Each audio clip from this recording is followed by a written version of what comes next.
Welcome to waste plus. और आज हम इस वीडियो में देखने वाले हैं 27 जून के करंट अफेयर। ठीक है, हम टॉपिक देख लेते हैं कि क्या क्या टॉपिक हम इसके अंदर पढ़ेंगे। तो सबसे पहले हम देखेंगे कि सुप्रीम कोर्ट द्वारा यौन कर्म को पेशे के रूप में मान्यता दी गई है। ठीक है, तो वो देखेंगे कि ये उच्चतम न्यायालय का जो फैसला है वो क्यों लिया गया है और इसके अंदर क्या क्या दिशा निर्देश दिए गए हैं। ठीक है, फिर न्यायालय के प्रशासनिक निर्णय इसके संबंध में जो निर्णय है वो भी हम देखेंगे।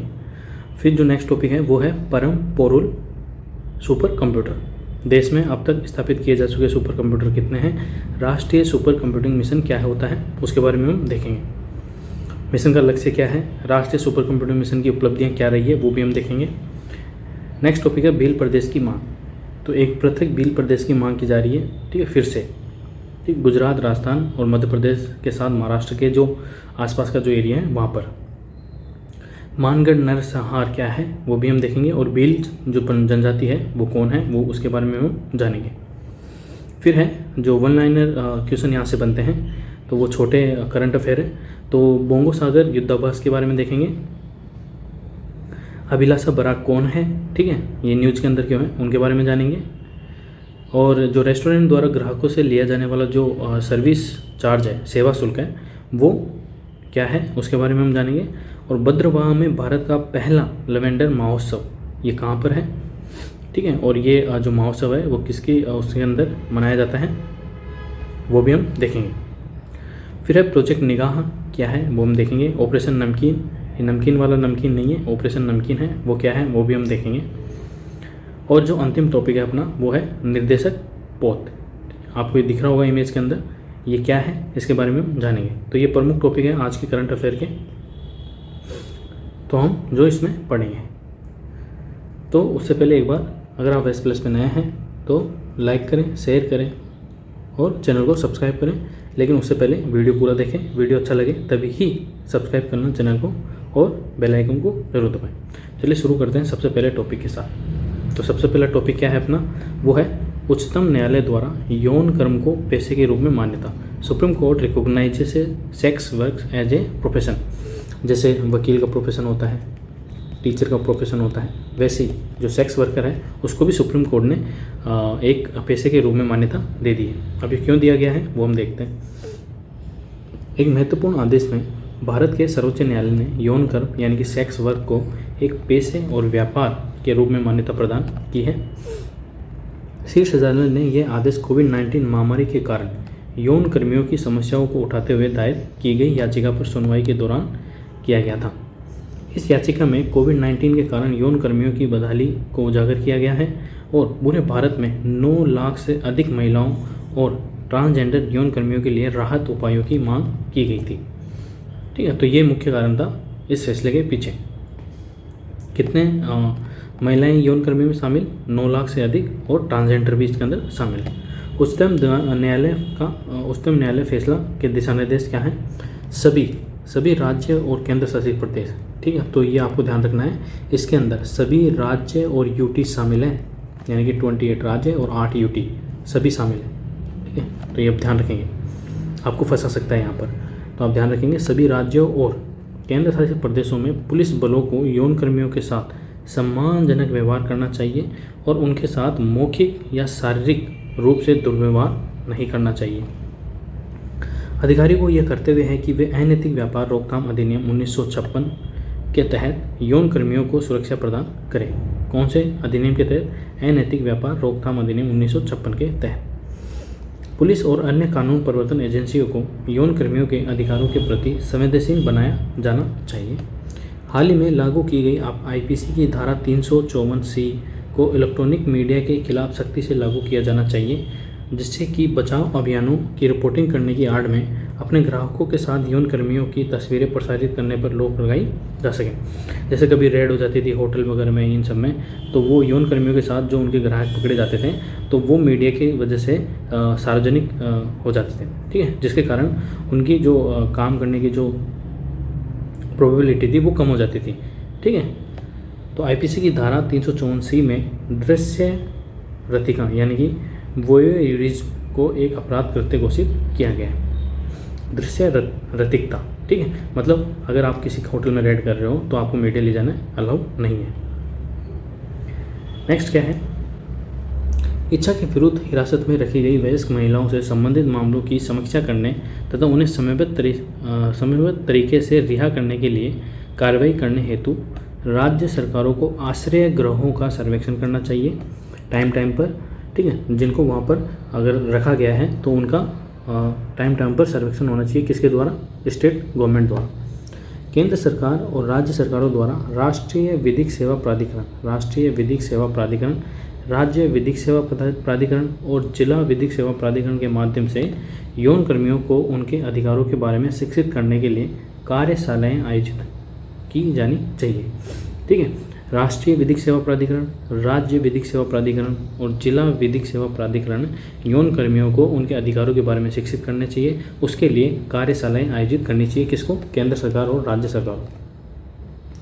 इन दिशा निर्देशों की आवश्यकता क्यों पड़ी? क्योंकि यौन कर्मियों के प्रति पुलिस का जो रवैया होता है वो अक्सर क्रूर और हिंसक होता है। आपने मूवीज़ के अंदर भी देखा होगा, तो वो सेम एप्लीकेबल रियल लाइफ में तो इससे मूवीज़ से भी ज़्यादा होता है। ठीक है, तो आप ध्यान रखेंगे। इन दिशा निर्देशों की आवश्यकता इसलिए पड़ी क्योंकि जो पुलिस का रवैया होता है वो अक्सर क्रूर और हिंसक होता है। फैसले का महत्व, अदालत ने कहा कि इस देश में प्रत्येक व्यक्ति को संविधान के अनुच्छेद 21 के तहत सम्मानजनक जीवन जीने का अधिकार है। ठीक है, ये मूल अधिकार है अपना। आगे की चुनौतियाँ क्या होने वाली है? तो यौन कर्मियों को शारीरिक से लेकर मानसिक हमलों तक कई तरह के दुर्व्यवहारों का सामना करना पड़ता है। अधिकांश यौन कर्मियों के पास स्वच्छ और सुरक्षित आवास नहीं होता है क्योंकि उन्हें मकान मालिकों या समाज द्वारा सीधे तौर पर मकान देने से मना कर दिया जाता है। आवश्यक स्वास्थ्य सेवाओं तक इनकी पहुंच भी काफ़ी सीमित होती है। ठीक है, तो ये तो आप सब लोग जानते ही हैं। तो ये मुख्य कारण है। अब न्यायालय के प्रासंगिक निर्णय कौन कौन से हैं? काजल मुकेश सिंह बनाम महाराष्ट्र राज्य 2021 में बॉम्बे हाईकोर्ट ने कहा वेश्यावृत्ति कोई अपराध नहीं है, एक महिला को अपना व्यवसाय चुनने का अधिकार है। ठीक है, तो ये कौन सा केस है? काजल मुकेश सिंह बनाम महाराष्ट्र राज्य 2021 का है। नेक्स्ट केस कौन सा है? मनोज शाह बनाम पश्चिम बंगाल 2003 का है। कलकत्ता उच्च न्यायालय ने कहा कि यौन कर्मियों को आरोपी के बजाय अपराध का शिकार माना जाना चाहिए। नेक्स्ट है बुद्धदेव कर्मस्कार बनाम पश्चिम बंगाल राज्य 2011 का है। उच्च न्यायालय ने कहा कि यौन कर्मी भी संविधान के अनुच्छेद 21 के तहत गारंटीकृत गरिमापूर्ण जीवन जीने के हकदार हैं। ठीक है, तो ये है न्यायालय के प्रासंगिक निर्णय। एक तो 2021 का है, 2003 का है और 2011 का है। तो मेंस में आप इनको यूज कर सकते हैं अगर मेंस के अंदर क्वेश्चन इसका बनता है तो। नेक्स्ट है अपना टॉपिक परम पोरुल सुपर कंप्यूटर। कौन सा? परम पोरुल सुपर कंप्यूटर। हाल ही में एक अत्याधुनिक सुपर कंप्यूटर परम पोरुल सुपर कंप्यूटर का NIT तिरुचिरापल्ली में उद्घाटन किया गया है। कहाँ पर? तिरुचिरापल्ली के अंदर। आपसे पूछा जा सकता है एग्जाम के अंदर कि परम पोरुल से आप क्या समझते हैं? तो वो एक सुपर कंप्यूटर है जिसकी स्थापना NIT तिरुचिरापल्ली में किया गया है। यह सुपर कंप्यूटर इलेक्ट्रॉनिक्स एवं सूचना प्रौद्योगिकी मंत्रालय और विज्ञान एवं प्रौद्योगिकी विभाग की एक संयुक्त पहल है। राष्ट्रीय सुपर कंप्यूटिंग मिशन यानी कि national super computing mission NSM द्वितीय चरण के तहत स्थापित किया गया है। तो ये भी आप ध्यान रखेंगे किस किस की संयुक्त पहल है ये। एक तो मेइती, ठीक है, इलेक्ट्रॉनिक्स एवं सूचना प्रौद्योगिकी मंत्रालय, और एक DST department of science and technology की संयुक्त रूप से पहल है। देश में अब तक स्थापित किए जा चुके सुपर कंप्यूटर विज्ञान एवं प्रौद्योगिकी मंत्रालय की वार्षिक समीक्षा रिपोर्ट के अनुसार, ठीक है, राष्ट्रीय सुपर कंप्यूटिंग मिशन के तहत जुलाई 2021 से IIT हैदराबाद, राष्ट्रीय कृषि खाद्य जैव प्रौद्योगिकी संस्थान मोहाली, CDEC बेंगलुरु और IIT कानपुर में 4 नए सुपर कंप्यूटर स्थापित किए जा चुके हैं। कितने? 4 जुलाई 2021 से। कहाँ पर? IIT हैदराबाद में, राष्ट्रीय कृषि खाद्य जैव प्रौद्योगिकी संस्थान मोहाली, CDEC बेंगलुरु और IIT कानपुर में। राष्ट्रीय सुपर कंप्यूटिंग मिशन क्या है? राष्ट्रीय सुपर कंप्यूटिंग मिशन इलेक्ट्रॉनिक्स और IT मंत्रालय यानी कि मेइती और विज्ञान और प्रौद्योगिकी विभाग का संयुक्त रूप से संचालित किया जा रहा एक मिशन है जिसके तहत सुपर कंप्यूटर का निर्माण किया जाता है। इसे उन्नत कंप्यूटिंग विकास केंद्र CDEC पुणे और भारतीय विज्ञान संस्थान IISc IISc बेंगलुरु के द्वारा कार्यान्वित किया जा रहा है। तो ये आप ध्यान रखेंगे किसके द्वारा कार्यान्वित किया जा रहा है, एक तो सीडेक पुणे और भारतीय विज्ञान संस्थान बेंगलुरु के द्वारा। मिशन का लक्ष्य क्या है, तो मिशन का लक्ष्य देख लेते हैं। राष्ट्रीय सुपर कंप्यूटिंग मिशन का उद्देश्य 70 से अधिक उच्च प्रदर्शन कंप्यूटिंग सुविधाओं से लैस एक विशाल सुपर कंप्यूटिंग ग्रिड की स्थापना करना तथा देश के राष्ट्रीय शैक्षणिक और रिसर्च एंड डेवलपमेंट संस्थानों को सशक्त बनाना इसका मुख्य उद्देश्य है।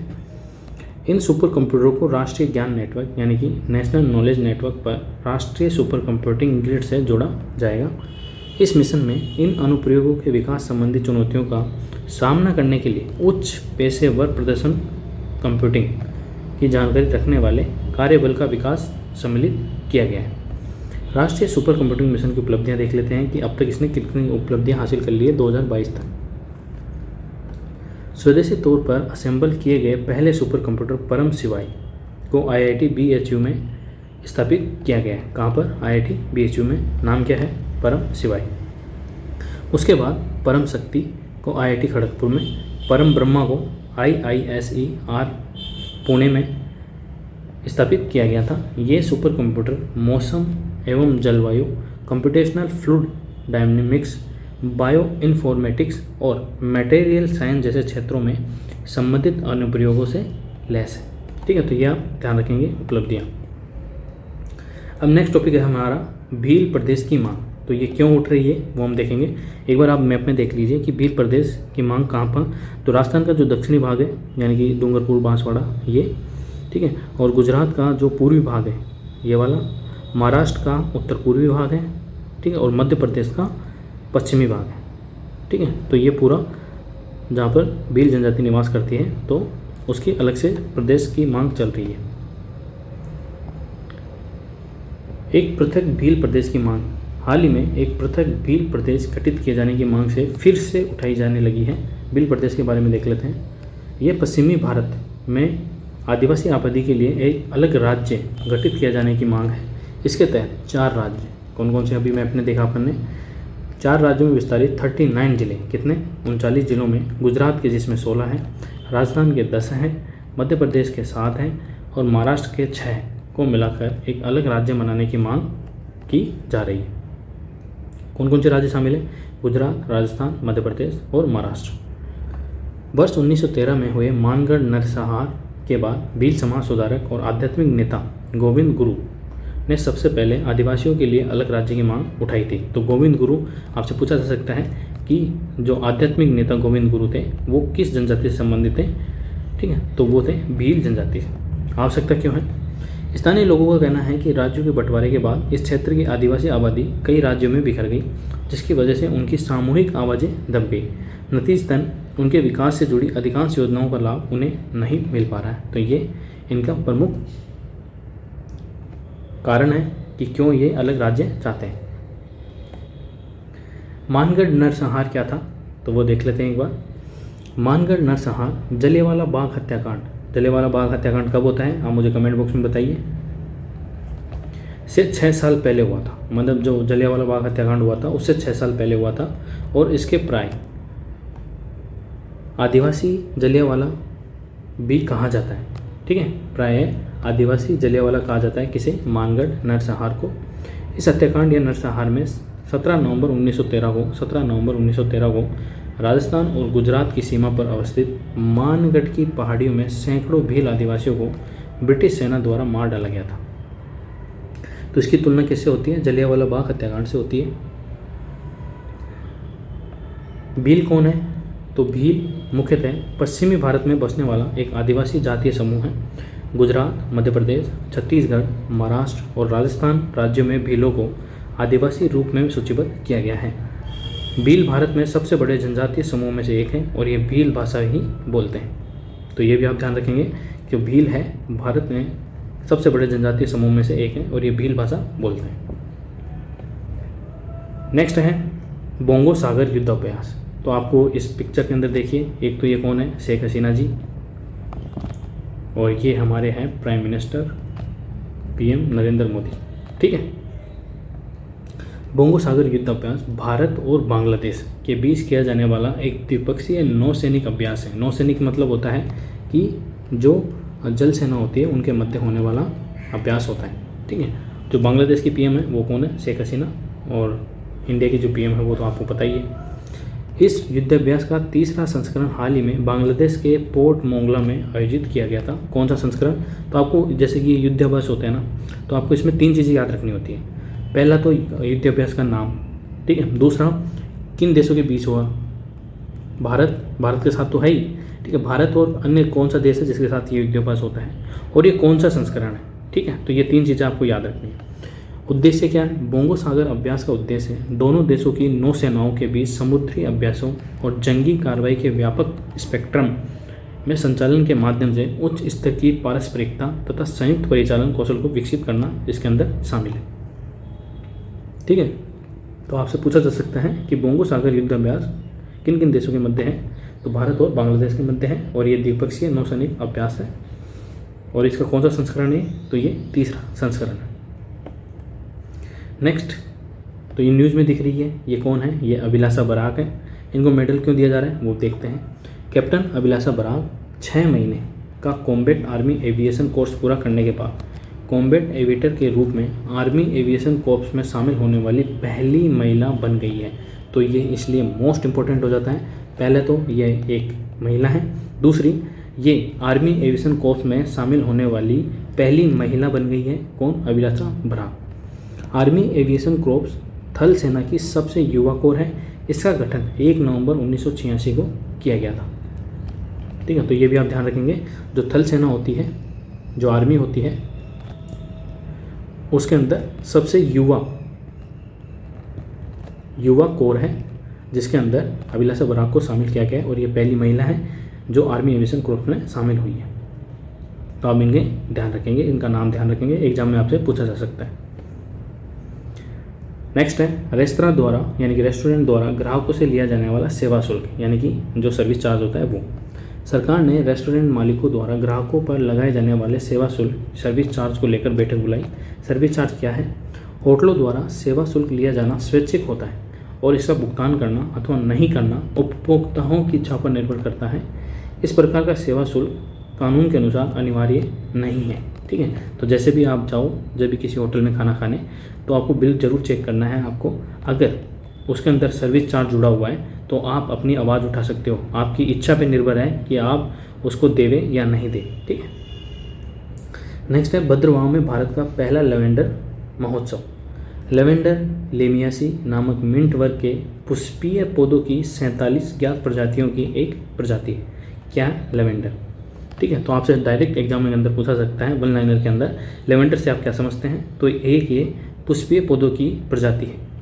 ये फूल नीले, बैंगनी और बकायन तथा कभी कभी काले, बैंगनी या पीले रंग के भी होते हैं। लेवेंडर का उपयोग सदियों से पारंपरिक चिकित्सा और सौंदर्य प्रसाधनों में किया जाता है।